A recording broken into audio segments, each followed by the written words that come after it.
Hello, it's Daniel from Teach Kids Robotics, and today we're unboxing the Microbit PU Robotics Kit. This kit is intended to be a pre-assembled, no hardware, no mechanical background required robot that allows you to both control it and to program it.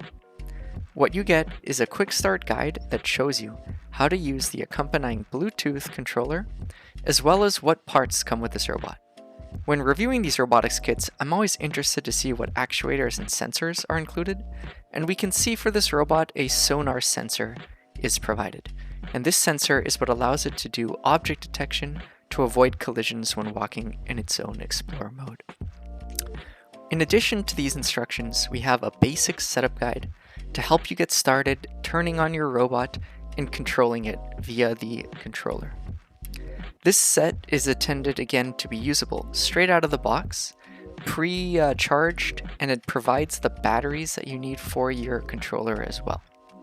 Let's go ahead and unbox it to see how easy it is to actually set up and immediately get using. We can see it comes pre-assembled in one complete part. There are two eye-like sensors in its head. These are really just lights for it to offer expressions, but they offer no actual sensing capabilities. Once we take it out, we can unfurl the legs here. And this is a bipedal robot, so it doesn't use wheels. It does walk with some actuating sensors. And we can see there's also a controller that has the batteries included. Batteries included are always a perk. Sometimes these sets don't come with batteries and you have to find your own. Once you do have those batteries, you can turn on the controller. And the controller, we're going to show you later, actually allows you to control the tilt of the head of this robot, as well as the robot motion and whether it's in Explorer mode or not. To turn on this robot in particular, there's a power button underneath the front side of its head. And that'll turn on the lights that indicate to you that the robot is currently operational.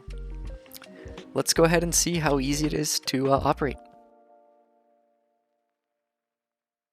Let's go ahead and see that head control in action. Now, there is a gyroscopic sensor on board this controller, and you can see I'm actually controlling the tilt of this head in lifelike motions using the tilt at which the controller itself is tilted. In addition to the head control, you do have a traditional joystick that allows you to control the motion and direction the robot moves, as well as 4 command buttons. Each of these command buttons does a specific action. The green one here is to make the robot jump.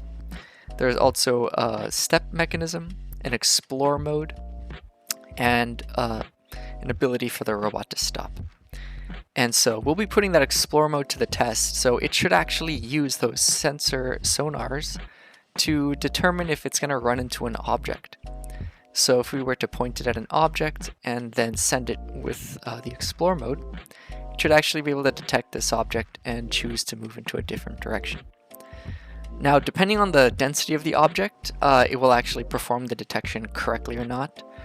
So let's try that one again using the box and using no box. We can see in Explore mode it just goes and walks on its own, but if we were to put an obstacle in its path, it'll actually detect that obstacle and choose to turn into a different direction. Another interesting feature of this robot is there are some optional LEGO Technic pegs you can actually install in the head of this robot that are compatible with existing LEGO or Technic pieces. This allows you to kind of build or modify your robot with additional pieces you have at home to allow for some customization. Why don't we also go and check out from a learning aspect, how do we actually program this unit? So there are a lot of different programming methods, but we usually have to flash or install the new software somehow into this unit. To do so, we're going to need to remove the board and connect it via USB directly to our computer. Let's go ahead and remove that board by taking one screw out and then opening a hatch on the back of this robot's head. This will expose the control board, and that control board again is what we're going to be programming. We just have to pull that one out and connect it to our computer. So now we just need to pull this board out and we can see where the micro USB cable can be attached to attaches to the computer. After doing so and connecting it to the computer, we can find documentation that instructs us on how to program this robot on the ElecFreaks official website for the PU robot. I'm going to be following these instructions and attempting to make a walking program. There is by default what's known as Blocks, which is a visual editor for us to program our board, but we're just going to be following this tutorial and seeing how far we get. We can see one of the first instructions are to install the PU robot extension from the extension sections.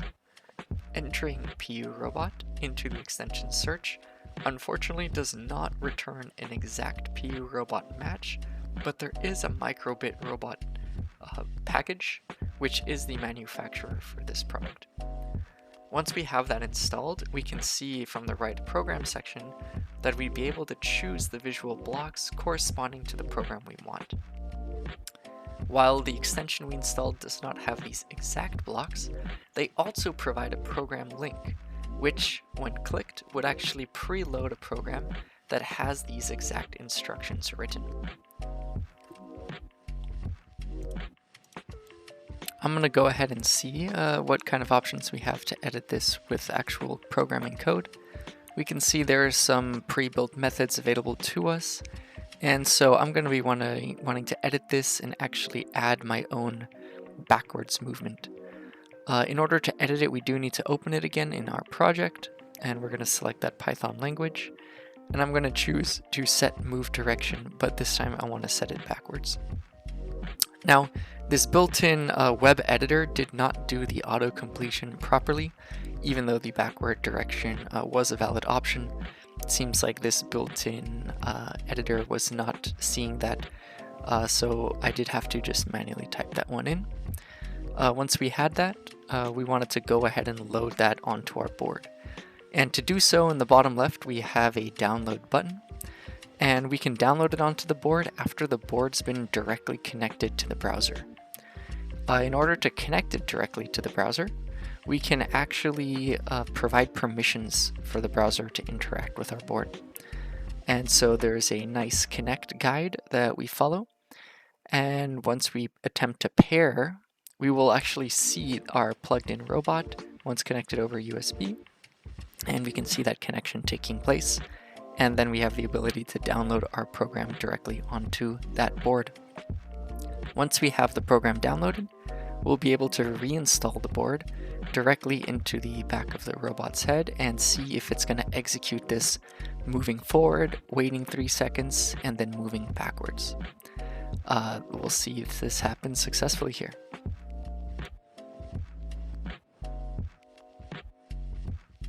So we have our board freshly programmed and we have our robot. So we're going to go ahead and remove that USB attachment and slide the board directly back into this robot. Once it's successfully installed, it's nice and easy to snap in and out. We'll be able to power it on. And in theory, if we press the B1 action button on the controller, which is the blue button, it should execute our program.